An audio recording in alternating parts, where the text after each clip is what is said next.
Hello and welcome back to the channel. My name is Krashy, and today I wanted to play a game of Lapras and talk about a balance issue, or like one of the real balance issues going on in Pokemon Unite. Now, this is just my opinion. I just feel like, I usually would do this like in commentary form, but I feel like playing some Lapras. I've only played Lapras like a handful of times or so, and I think this Pokemon is pretty disgustingly overpowered, and I want to talk about a balance issue and a thing that I think is happening in the overall state of balance in Pokemon Unite that's actually leading to some other issues with certain Pokemon. So let's go ahead and dive into it. I thought this game would start a little bit faster, but here we are, still loading. Drop a like on the video, subscribe to the Mobile Krashy channel for future Pokemon Unite content. Yeah, let's dive into the discussion. So I think that Pokemon Unite has a bit of a damage issue, and what I mean by that is that there is a little bit too much damage in the game, in my opinion. Now, there's also too much CC in the game, so I'll go ahead and get that out there as well, because that definitely contributes to a piece of this. So I do think that there could be a discussion to be had about how much CC is in the game, or diminishing returns for CC, or just like different ways to reduce how much crowd control is happening so the damage doesn't stick quite as hard. But I do think just in general there is a lot of big damage in the game, and when I say just damage, I think I want to be specific to talk about the different kinds of damage that you might experience in Unite, which is like damage per second, or DPS, versus say something like burst damage. So burst damage or DPS, they're not exactly the same. Now, it all is damage, but that's actually different kinds of damage. So burst damage is something that happens in an incredibly short window of time, right?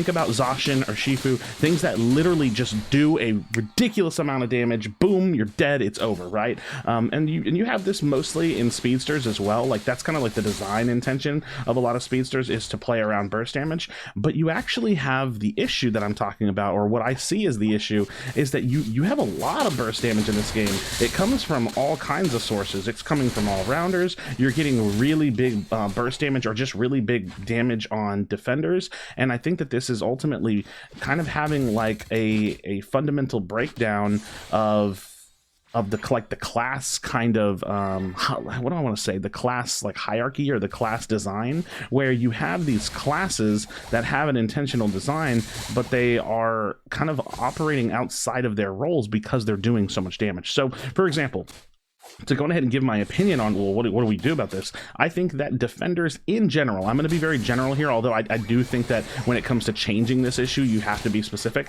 I do think that defenders in general are doing too much damage. I think that doesn't mean every defender. You have cases like Snorlax, for example, who I think is perfectly balanced, but you have most defenders just doing a really high amount of damage, and it kind of like, I just think it's a little bit too much. Now, more specifically, I think one of the bigger offenders of this like balance issue that I'm kind of lining up is the all-rounder class. I think that a lot of the all-rounders in this game do way too much damage, and so you have all-rounders that are a little bit more centered around like sustain, and those all-rounders, or those build paths, don't actually get to see the light of day because they're not actually that good, relatively speaking, to the other all-rounder kits and playstyles that are very burst centric.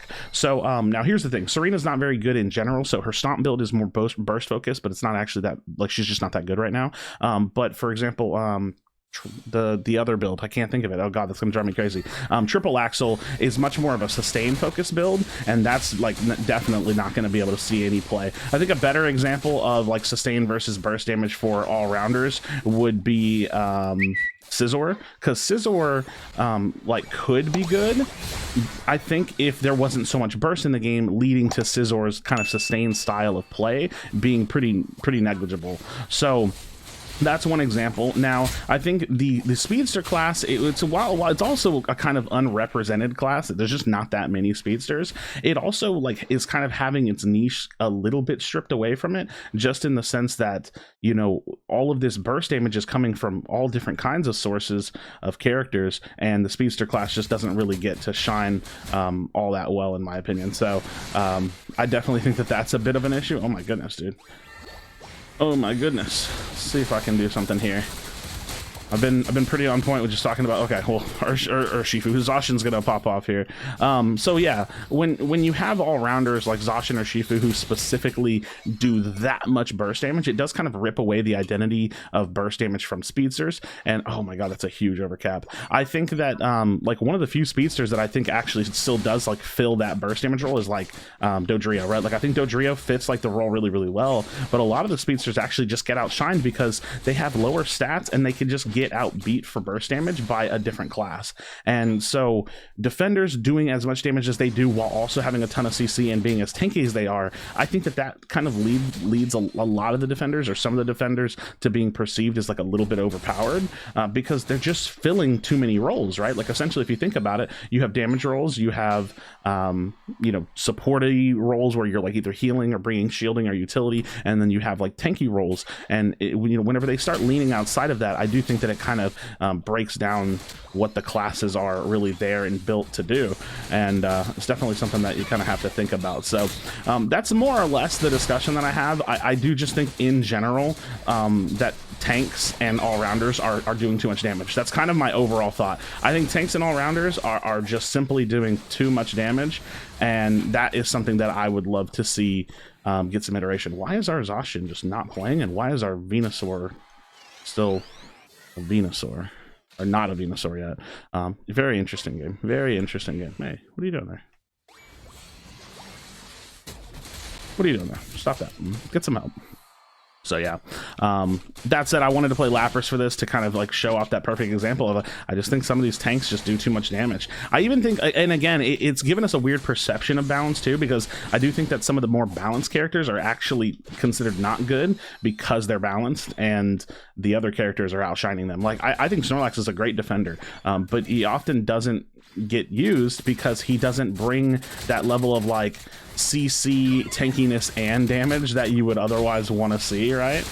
Or that you could otherwise get from somebody else. So it's kind of just like that thing, or it's like, that sucks, right? Like he's just getting completely outshined by the fact that he's not overpowered, whereas, you know, somebody else is. And I think, I don't think Mamoswine gets played a ton competitively, but I would say that's probably the same for Mamo. Mamo can do some pretty solid damage, but it's not the norm. And I think that that's the point, right? I would love for, like, in the vast majority of games that defenders are in, I would love for their damage numbers to be around like 40-50k max on like a really big game where maybe it's a really big back and forth, lots of fighting, lots of healing, so you can actually get a lot of damage numbers. But I think having tanks pushing like 100k damage, it just seems like a little too much for me. Even like 80k damage on like a defender, I just don't think it's like one of those things that like needs to exist.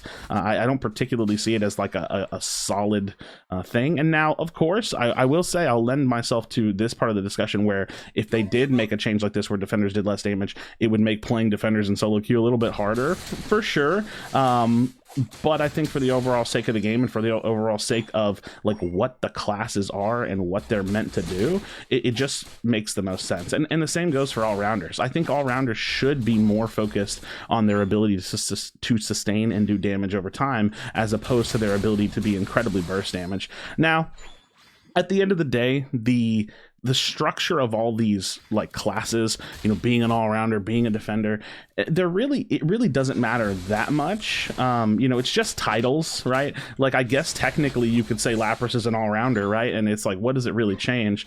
But I think that it's important for the sake of the game, because the titles of what they are kind of focus around their base stats. So, you know, you don't have an all-rounder that's going to scale their like defenses and health nearly as much, but you do have Lapras who's going to scale their defenses and health a ton, but they're also, not only are they going to scale their defenses and health a ton, they're going to do that whilst having a ton of damage, right? So, oh dude, we're inting this game. My team has gone AFK multiple times this match, so I never ulted either, so really interesting. Really interesting game. All that aside, that's kind of my thought. So would love to hear what you think about it. I get to report some AFKs this game, I guess. Would love to hear what you think about it, friends.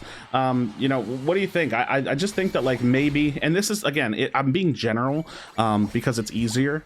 I think that all-rounders and defenders should lose a little bit of damage, and I don't think it needs to be a ridiculous amount. Again, I don't want to make the classes feel useless, but I do think that just in general they're doing way too much damage. So that's kind of the discussion for today. I think that it would be the best way to oh, I also forgot the side discussion, and I still have a minute to talk about it. The side effect of this, I think, is that the AD carry attackers tend to fall behind because of this. If the game is very burst damage and CC focused, you're not going to see a lot of Cinderaces and Grens in the meta, because what those kinds of damage dealing DPS versus burst need are time. And when burst is the prevalent source of damage in a game, you're not going to have a game that gives those characters time, right? You're not going to have a scenario where they get to use their kits and they get to auto attack and spend their time auto attacking, because it's so easy just to get to them, blow them up, burst them, and then it's over. So that's that like unintended side effect that I do think is the big reason why we're not seeing a lot of Greninja, Cinderace, etc. from the AD carry attackers.